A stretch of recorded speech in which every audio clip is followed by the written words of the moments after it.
I'm Terry, and this is Tea with Terry, where we talk about thoughts, emotions, and actions. So today, this is more of a thought exercise. And what this involves is I have two words that I think are similar. And I want to invite you to explore how looking at both of these words closely and filtering some of your actions through this new lens, or maybe it's something you're already familiar with. Maybe it's a reminder rather than a new thought. But I want to see how this might help you feel more connected to the wellness changes that you are working on, seeking, or looking forward to. So the two words are routine and ritual. And let's talk about routine first. So, routine is a set of tasks or behaviors that we often do habitually. And we do these tasks habitually, which means we don't always need a lot of brain power to do them. And this can be very helpful. In fact, some of the habit leaders will talk about learning to do things by rote so that we're not having to think about them and consider them every time we do them. And so this can be really helpful in some ways. The second word is ritual. And ritual is really a set of actions or behaviors that are imbued with this beautiful significance or symbolic meaning.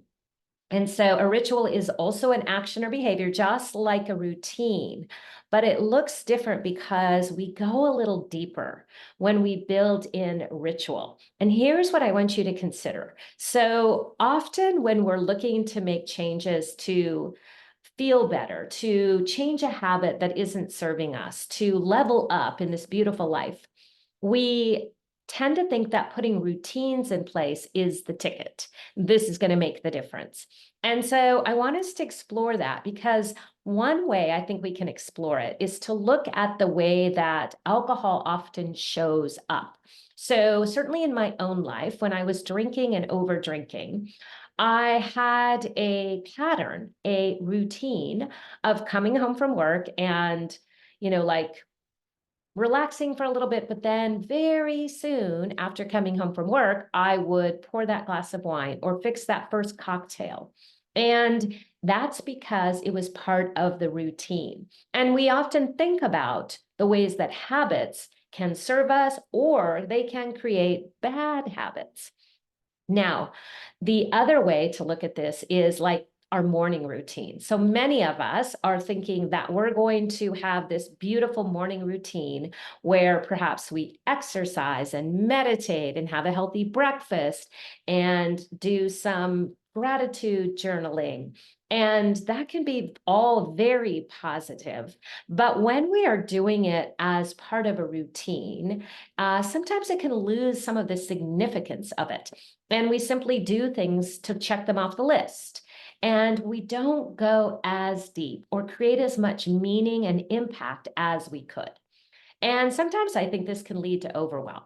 So imagine if we're getting more impact, maybe we only need to do two or three things a day to really feel changed and transformed and connected to ourselves.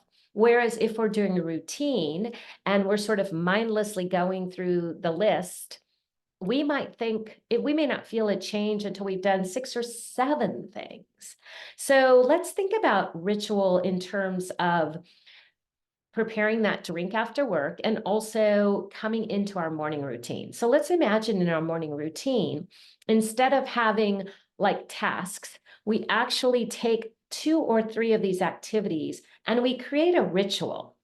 So we create maybe a series of steps that feels really good and allows us time to pause and bring in the deep meaning, the intention, and the significance behind the action that we're taking. So, for example, it may look like rather than just quickly dashing off some gratitudes while you're brewing your coffee, you might go into another room and sit on a pillow and light a candle and do some deep breathing and then start your gratitude practice.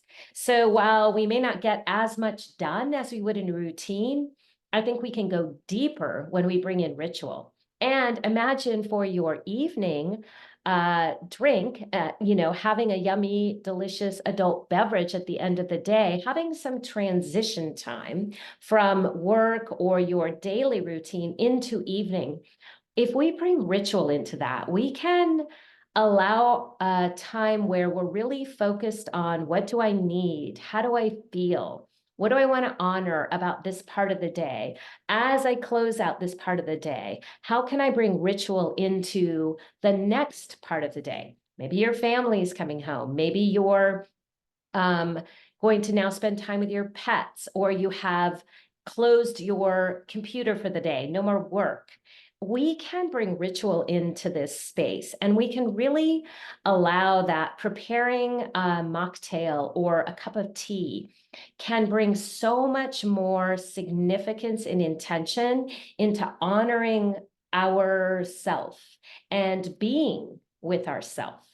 And so I want to invite you to consider the things that are routine and to just ask yourself if having a ritual around a few of these tasks would make them more meaningful, would allow you to go deeper, would allow you to have more connection to the beautiful life that you're focused on building in this place of true wellness. So let me know if you try this. I would love to hear your takeaways. And that's your thought for the day. And I will see you next time.